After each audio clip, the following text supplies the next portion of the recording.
Hi everyone, welcome to the RP Trading with Ante session. So let's start the video. তো আজকের ভিডিওতে discuss করব একটা stock আভাস ফাইন্যান্স, যেটা হাউজিং ফাইন্যান্সের স্টক, যেটা হাউজিং ফাইন্যান্সের জন্য লোন ফোন দেয় এই কোম্পানিটা। তো এরকম আরও অনেক এইচডিএফসির আছে। তো আভাস ফাইন্যান্স একটা একটা খুব ভালো ফান্ডামেন্টাল রয়েছে। আমি জাস্ট চোখে পড়লো, দেখতে দেখতে ভাবলাম তোমাদের জন্য ভিডিও কেন না বানানো যায়, যেটা তোমরাও বুঝতে পারো এই স্টকটা যে কি অ্যাকচুয়াল রয়েছে ফান্ডামেন্টাল। এটা এতটা ওপর থেকে নিচের দিকে চলে এসছে স্টকটা। তো আমাদের এন্ট্রি করা কি ঠিক হবে কি হবে না?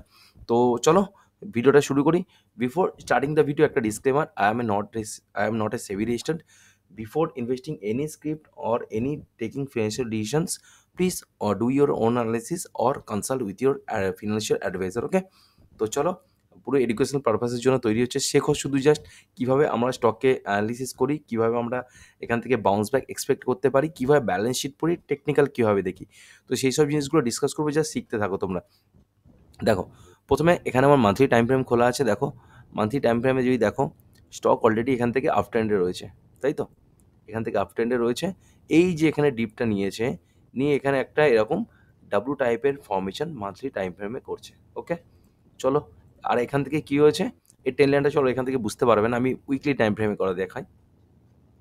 দেখো, এখান থেকে তোমরা দেখতে পাচ্ছ এই যে স্টক এখান থেকে মাল্টিপল টাইম সাপোর্ট নিয়েছে, এখানে ব্রেকআউট দিয়েছে, নিচে চলে এসছে, এখানে রিজেকশনস, আবার রিজেকশনস করে এখান থেকে সাপোর্ট, এগেন সাপোর্ট করে আবার এই এরিয়া থেকে সাপোর্ট নেওয়ার চেষ্টা করছে। এরিয়াটা কত? অলমোস্ট 1336 টাকার কাছে এরিয়া। ওকে, তো অন অ্যাভারেজ 1350 টাকা তোমরা কনসিডার করো এখানে। তো দেখো, এখানে একটা জিনিস আমার ড্র করা আছে। উপরে স্টকটা যেখানে ছিল এক্স্যাক্টলি দেখো, এই যে এখান থেকে একটা এরকমভাবে একটা টেন লাইনের রিজেকশনস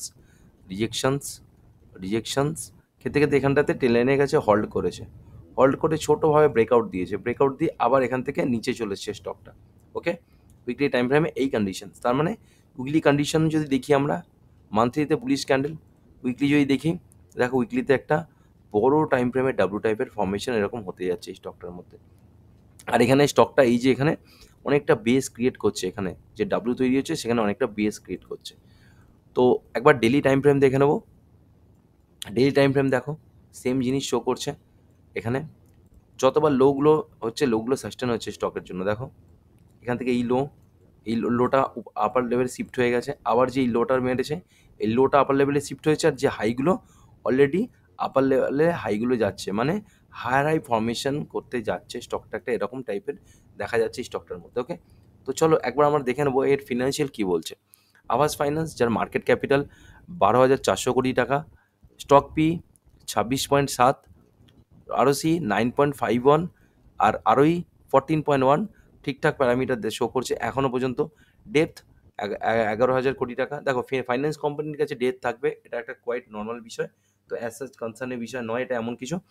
এখান থেকে ডেপ টু ইকুইটি রেশিও যদি দেখি 3.19, আরওই 5 বছরের 13.2, অলমোস্ট এই যে আরওই, জাস্ট লুক অ্যাট দিট, এই যে আরওই 13.2, কালার চেঞ্জ করি।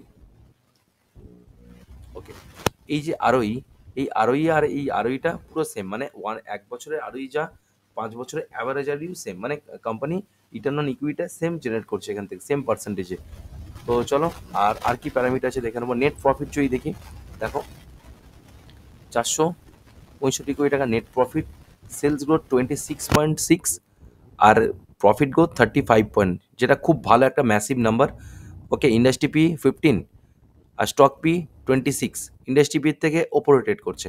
এবার যদি আমরা এখান থেকে ফেস ভ্যালু দেখি 10, মানে স্টকটা যদি ইন ফিউচার স্প্লিট হয় 1:10, মানে একটাকে ভেঙে 10টা করার পোটেন্সিয়াল আছে এই স্টকটার মধ্যে। পেগ রেশিও 7.4, এটা অনেকটা কমের দিকে। Price to book value 3.53, which is negligible, মানে ঠিক আছে। চলো, প্রাইস টু বুক ভ্যালুর দিক থেকে স্টক ঠিকঠাক শো করছে এখনও পর্যন্ত। নিচের দিকে আসবো, এখানে আমরা সোজা পি রেশিও দেখে নেবো কী বলছে। 10 বছরের স্টক তো নয় এটা, তো 5 বছরের স্টক, 5 বছরের পি রেশিও দেখো। যদি এর মিডিয়ান পি দেখি 54, এখান থেকে এখন মিডিয়ান পি থেকে নিচে ট্রেড করছে স্টক। কত ট্রেড করছে মিডিয়ান পি থেকে? 26.7, মিডিয়ান পি কত? মিডিয়ান পি 54, মানে অলমোস্ট হাফের কাছাকাছি, সরি, অলমোস্ট হাফের কাছাকাছি স্টক মিডিয়ান পিতে ট্রেড করছে। যদি 3 বছরের মিডিয়ান পি দেখি সেম 45, তার থেকে নিচে। 1 ইয়ারের মিডিয়ান পি 28, তার থেকেও নিচের স্টক এখনো পর্যন্ত ট্রেড করছে। এবার দেখে নেব এর প্রফিট অ্যান্ড লস স্টেটমেন্ট কি বলছে। প্রফিট অ্যান্ড লস স্টেটমেন্ট দেখো, রেভিনিউ কন্টিনিউয়াসলি একটা ইনক্রিজ পজিশনে রয়েছে, কন্টিনিউয়াসলি ইনক্রিজ হচ্ছে কোম্পানি। ইন্টারেস্ট পে করতে হচ্ছে কোম্পানিকে, কোনো কোম্পানির যে বরোয়িং আছে সেটার উপরে। ফিনান্সিয়াল মার্জিন, যেটাকে আমরা অপারেটিং প্রফিট মার্জিন, 38, 36, 34, 37, 36, 34, মানে অলমোস্ট লাস্ট 4 বছর ধরে, মোটামুটি এরা 4-5 বছর ধরে কন্টিনিউয়াসলি অন অ্যান অ্যাভারেজ 35-এর কাছাকাছি অপারেটিং প্রফিট মার্জিন জেনারেট করছে। যদি ইপিএস দেখি, EPS on higher side, huge EPS 22, 31, 36, 45, 54, 58, huge পরিমাণে ইপিএস রয়েছে। কম্পাউন্ড সেলস, কম্পাউন্ড সেলস 57 10 ইয়ার্সের, আর 10 ইয়ার্সের কম্পাউন্ড প্রফিট 72, 5 ইয়ার্সের কম্পাউন্ডিং প্রফিট 27, আর 5 ইয়ার্সের কম্পাউন্ডিং প্রফিট গ্রোথ 36, যেটা ম্যাসিভ নাম্বার, খুব ভালো প্যারামিটার। বিন্দাস, ওকে, এখনো পর্যন্ত ব্যালেন্স শিট বিন্দাস চলছে আমাদের। তো এরপর দেখে নিই কোম্পানি আর কি আছে। Equity capital, equity capital company little bit increase করছে, 78 থেকে 79 করেছে, আগে 69 ছিল। এখান থেকে বরোয়িং, বরোয়িং কোম্পানি বাড়ছে, এই যে দেখো বরোয়িং বাড়ছে কোম্পানি, কিন্তু এই যে কোম্পানির বরোয়িং বিজনেসটাই এদের লোনের বিজনেস, তো এদের কাছে বরোয়িংটা অ্যাজ সাচ কনসার্নের বিষয় নয়।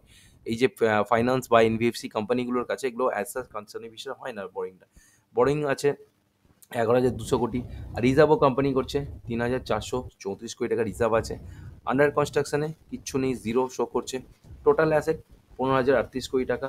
মানে কোম্পানি যদি বোরিংটা যদি পুরো পেও করে দেয়, টোটাল অ্যাসেট থেকেও কোম্পানি অ্যাসেট বিক্রি করে পে করে দিতে পারে, অ্যাজ সাচ কোনো প্রবলেম হবে না কোম্পানির কাছে।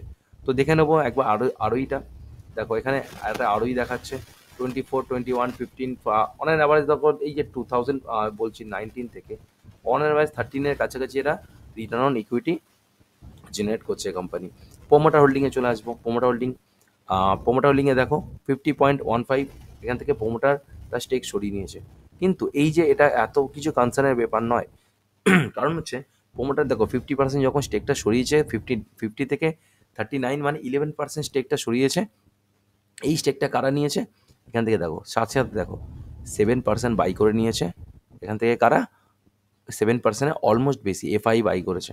আর এই যে 8.2, এখানে অলমোস্ট 2%-এর বেশি এরা ডিআই করেছে, আর এখান থেকে 1% পাবলিকের কাছে গেছে। তো অ্যাজ সাচ কনসার্নের বিষয় না, 11%, 11.245% পাবলিক, 50%-এর কাছাকাছি স্ট্রং হ্যান্ড এফআই ডিএ এর কাছে স্টক রয়েছে, আর 40%-এর কাছাকাছি প্রোমোটার হোল্ডিং রয়েছে। তো আমাদের প্রত্যেকটা প্যারামিটারই এখানে পর্যন্ত এখনো পর্যন্ত ঠিক দেখালো ফাইন্যান্সিয়ালে। এবার সোজা চলে আসবো আবার টেকনিক্যালি।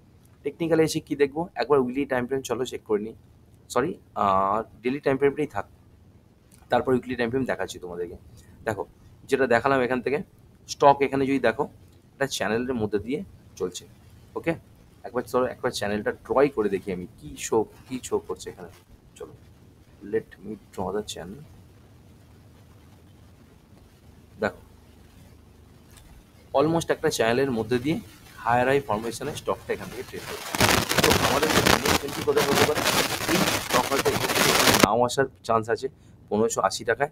তো অ্যাজ সাচ এখান থেকে যদি যে রিট্রেসমেন্ট হবে, এই রিট্রেসমেন্টে যদি এই চ্যানেলের মিডল পজিশনস কোথায় আসছে, এখানে মিডল পজিশন 1532 টাকা। তো এইখানে 1532 টাকা থেকে আমরা একটা বাউন্স ব্যাক এক্সপেক্ট করতে পারি ইন ফিউচার। তো স্টক যদি এখানে আসে, এখান থেকে বাউন্স ব্যাক করে স্টকের কাছে হিউজ পোটেনশিয়াল আছে আপসাইড যাওয়ার জন্য। ফার্স্ট টার্গেট স্টক যাবে এখান থেকে 1800 টাকার কাছাকাছি, ফার্স্ট বাউন্স ব্যাক হতে পারে। সেকেন্ড বাউন্স ব্যাক আসবে স্টকের কাছে 2050 টাকার কাছাকাছি, আর থার্ড এখান থেকে বাউন্স ব্যাক আসবে 2300 টাকার কাছাকাছি। আর এটাকে যখন ব্রিজ করবে, দেখো আমি জাস্ট দেখাচ্ছি এখানে, এখানে এই টার্গেটগুলো এখান থেকে স্টকটা ক্ষেত্রে পাওয়া যেতে পারে। তো চলো ভিডিওটা অনেকটা বড় হয়ে গেছে, তো ভিডিও যদি ভালো লেগে থাকে তো ভিডিওটাকে অবশ্যই লাইক করো, চ্যানেলটাকে সাবস্ক্রাইব করো, আর বেল আইকনটাকে প্রেস করে দিও। আর যদি শিখতে চায় বন্ধুরা, অনেকে কনসার্ন থাকে যে কীভাবে অ্যানালিসিস করা হয় স্টক, কীভাবে তার ফিনান্সিয়াল দেখায়, টেকনিক্যাল দেখায়, খুব সিম্পল ওয়েতে আমি দেখালাম তোমাদেরকে। তো এইভাবে তোমরা অ্যানালিসিস করে একটা ইনভেস্টিং অপরচুনিটি নিতে পারো। জাস্ট এটা এডুকেশনাল পারপাসের জন্য। তো তোমাদের একটা কনফিডেন্স বিল্ড আপ হবে যে হ্যাঁ, এইভাবে এত সিম্পলভাবেও আমরা এন্ট্রি করতে পারি, সে স্টক মার্কেট শিখতে পারি। এখান থেকে আমরা বাইং অপরচুনিটি দেখতে পারি। ওকে? তো চলো ততক্ষণের জন্য বাই। আ আবার অন্য কোনো ভিডিওতে তোমার সাথে দেখা হবে। ততক্ষণের জন্য টাটা, সি ইউ।